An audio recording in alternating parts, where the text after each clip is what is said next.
اسلام آباد کی مقامی عدالت نے بحریہ ٹاؤن سے وابستہ 3 ملزمان کو فارن ایکسچینج ریگولیشن ایکٹ کے تحت سزائیں سنا دیں۔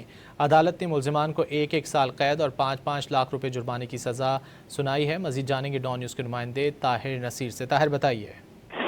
جی دیکھیں، بحریہ ٹاؤن سے وابستہ 3 ملزمان کو فارن ایکسچینج ریگولیشن ایکٹ کے تحت جرم ثابت ہونے پر سزائیں سنائی گئی ہیں۔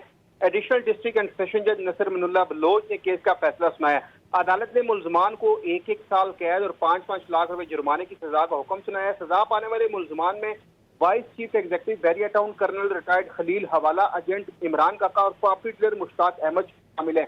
ملزمان پر بحریہ ٹاؤن کے مختلف پروجیکٹس کے لیے غیر قانونی طریقے سے رقوم بھجوانے کا الزام تھا۔ عدالت نے جرم ثابت ہونے پر یہ جو مقدمہ درج کیا تھا، اس کے اوپر آج جو ہے ان تینوں ملزمان کو جرم ثابت ہونے پر 1 سال قید اور 5 لاکھ روپے جرمانے کی سزا کا حکم سنایا ہے۔ جی بہت شکریہ طاہر نصیر ان تفصیلات کے لیے۔